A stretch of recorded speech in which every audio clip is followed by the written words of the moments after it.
Mantis here with another VOD review. Let's just get started. Comment on the video please, like and sub, please do this, and DM me for a review. I'll be around. And so we got my name changed. Level 73, but he has like almost 400 games. I'm not sure if he's a smurf or not, but he does play a lot, and he has like the right mindset of how to climb, right? Look how much Ashe he plays. He's sticking to his main champion in solo queue. Every now and then, maybe there's a one-off Yumi game, right, in the past 30 days, but mostly it's his main always, right? And as you can see that he's sitting at 53% win rate, 28 games, 25 losses, so he is climbing. And this is probably like a best example of how your OPGG should look if you want to climb. So I applaud you for that. So let's just get into this game right here. I assume you know the builds, I assume you know the runes and masteries, so I'm not going to talk too much about that. We're just going to get into the game. The best thing you can do for your losses is go here, go to graphs, overview, and look what happens, right? So you die, they take the lead, and they never give it back. So obviously you're the one who starts this, right? So this is a good game to watch. And then the only stat that matters is damage dealt to turrets, right? So you have three of your allies who are doing less turret damage to the minions. So that's really bad. This game might be a stomp show.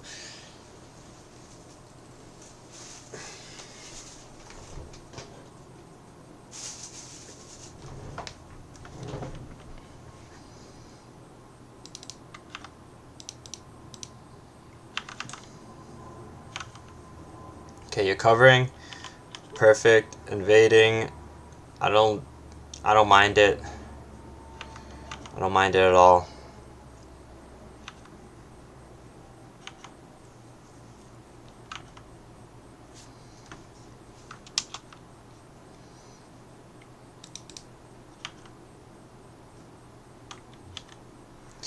As you climb higher and higher, you're gonna see more cheeses, right?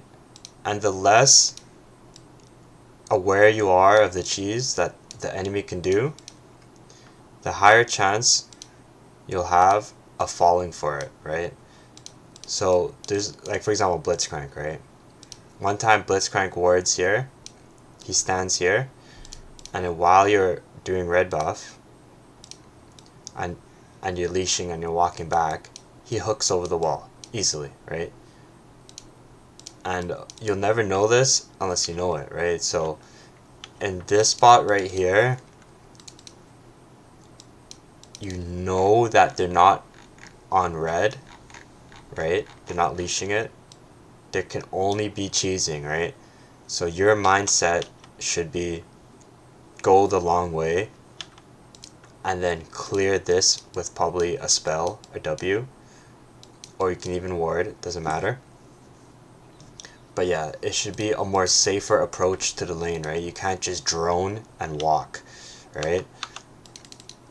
This guy just droned and he walked, right? And he's flash over. Oh my god.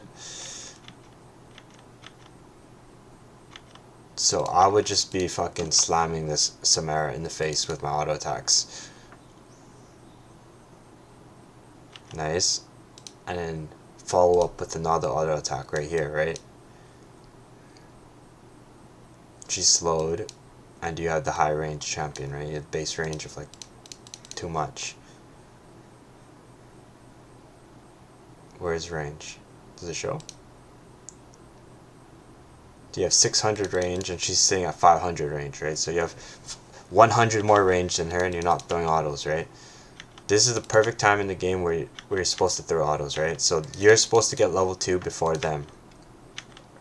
On top of that, you should be also pushing the wave, right? To get level 2. Nice.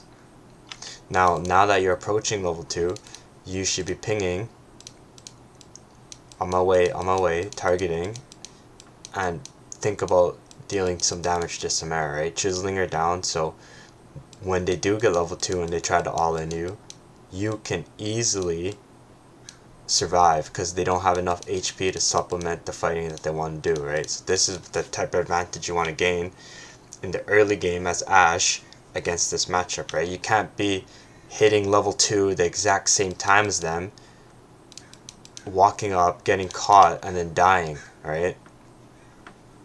Or having to waste heal, right? So this is perfect, right? Like, this type of damage is good, but you need to utilize your range a little bit earlier into the game, right? That's what I think about this replay so far, right? And here's execution. You probably could have dodged it. And the way you dodge it is you take a mental note. Okay, when are these guys going to hit level 2, right? It's after this minion, right? How do you know this? Is during the entire lane phase, you should be taking a mental note, right? And once they hit level 2, don't walk up, right? You have so much distance here. Right, once they hit level 2,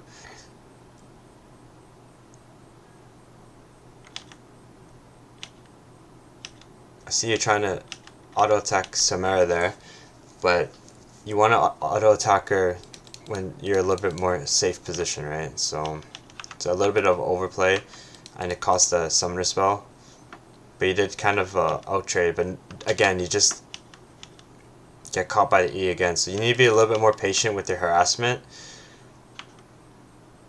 And like, a challenger ADC player once told me this, okay? So I'm gonna tell you this right now. It's either you take the information or you don't. So he told me never trade into a cannon wave, right? So by trading into a cannon wave, you're taking too much damage. Just do the math, right? How much damage does this guy do? 41. And then the ranged minions, 24, 24, 24. Add it all together, right? So 24 times 3 plus 41 for the cannon, right? That's 113 per, right? You're at a 600 HP, so that's a sixth of your health per rotation, right? That's one rotation.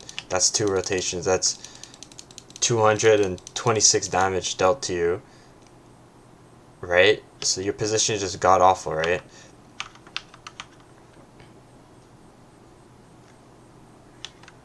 And then here you just have to back up and understand that now you're in Trouble Town and you can't afford to walk up. Probably should be wanting to ward this. If you have a ward available, you don't, but it's fine. And that's the game plan right now. Just stay back. You don't have flash. We sacrifice CS, but we keep EXP. We try to keep the EXP, and you don't die here, right?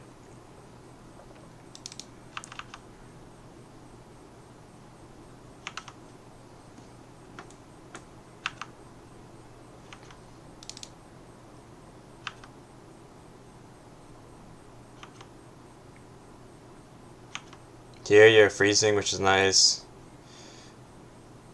Gank comes. Kind of baiting for the Irelia. It's a little bit of overplay. Target the Samara. Change it to the Leona. Hit the Zac. You're not killing him ever here. Don't chase the Zac here. But yeah, it's a snowball effect right now, right? You should be a little bit more. You could be ahead here if you played the early game a little bit better. And I hope I highlighted some things that could help you play the early game better.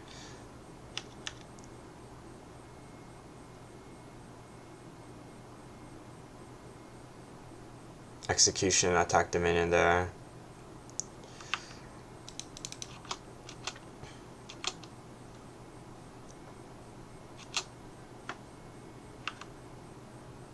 The freeze is good. Yeah, you're playing correctly here with the freeze. I like it.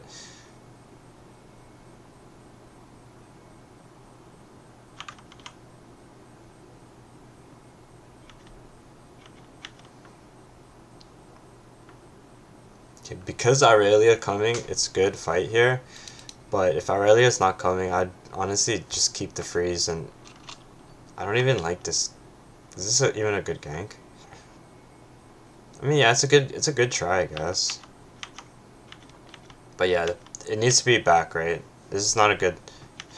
Because Aurelia's coming, it's an okay fight, right? But that's what I feel about it. I think your positioning was fine here. I think the way you played it out was okay. You could have played it out a little bit better, and then chasing here is never the move. You need to baby the wave. And you can never afford to die here. If you die here, you're trolling. Yeah, this is just a really bad death here that could be avoided. We see Zed coming down. You need to be a little bit more aware of this. Know that you're never killing Zac because of his passive. And because if he pops it on the turret, it's just never happening. And then Zed's right there, right? So the elephant in the room is Zed, right? And you see him right there. He just kills, right? So you cannot never tunnel here.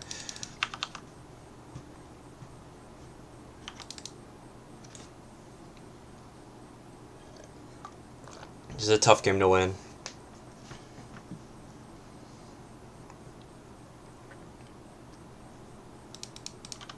One thing, like, I honestly think you're smurfing a little bit, yo. So I'm not sure how much advice I should be giving you, or like, what, like, but we'll see. Nice.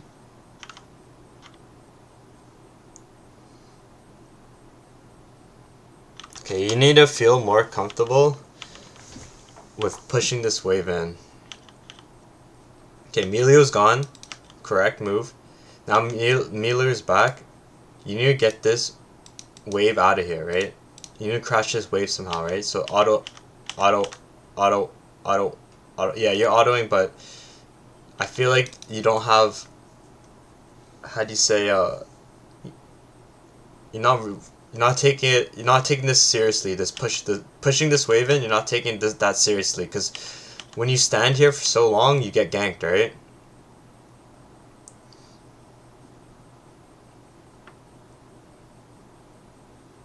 But I guess the enemies are not freezing, right? So you're getting lucky because the enemy's not freezing. But now that she started Drake, you have to push this wave in, right? Because if you freeze it, if you freeze this wave, these guys might go to Drake, right? So what you have to do is you have to push this wave in, keep these guys in the lane, right?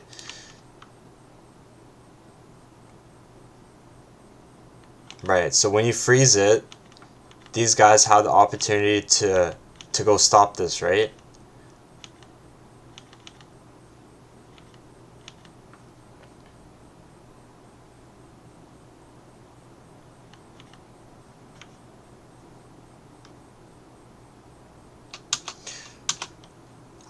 Honestly, this Evelyn is trolling you. She should never take this Drake. But it's just the ELO, right? So because Evelyn is taking the Drake, you have to adjust, right? You have to adjust to the situation. Start pushing this wave and keep these guys in lane and don't let them leave, right? Why did she pull off this? Because she thought she wasn't getting any help, right? But then, like, look how much prio she just had, right? She had a pink ward, she had this area fully warded, and you guys were right here, right? So it's like, it was, in her eyes, it's a good dragon take, but then because the way you want to freeze the wave, you kind of gimp her, right? But you guys have to work together. It's just too split. What this is making the best of a bad situation, and it's not going to happen often, but sometimes it happens, right? And you have to adjust, right? And now she just ints your lane, and you die, right? At this point, I can confidently say this game's probably done.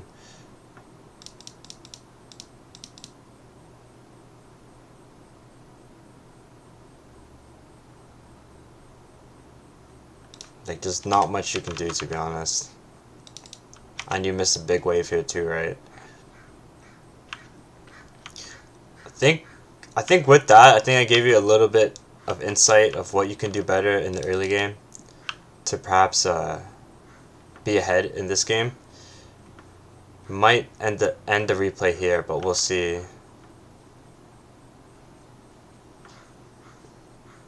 Like your mechanics. Like what are you doing, man?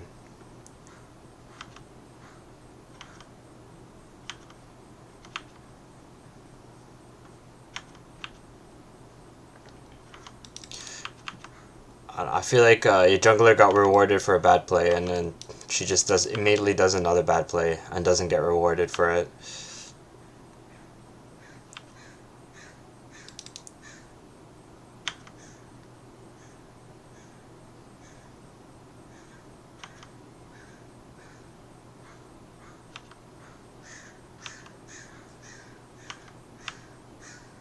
Okay, well, you guys are actually kind of working together, which is nice. Okay, now I have more faith in this game. I have way more faith now. But like, I just don't like your score, right? You should be way more ahead, and you should be up CS, not below CS, right? That's why like I always focus on the early game for solo queue, because when it gets to this point, it's less structured, right? And there's less things you could do to influence the randomness of the game, like this guy just inting and then this guy, whatever, he might die too, right? It's just so bad, right? That's why you need to be ahead, right? You need to be the guy 3 and 2 and 2 waves up, right?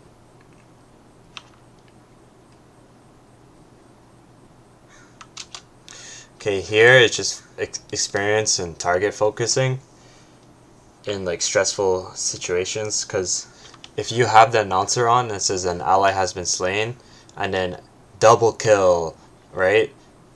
It's kind of, that's why I have announcers muted.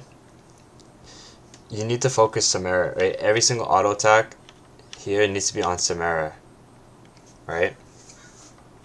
But this comes with experience, right? It's not easy to do at all. It's not easy at all to do. And in here, it's just like, if you had the lead and you're the one with the mythic, you win this, right? That's why it all comes back to the early game. I'm just going to leave the replay right there, and hopefully it just does give you insight, and good luck on the Rift. Also, please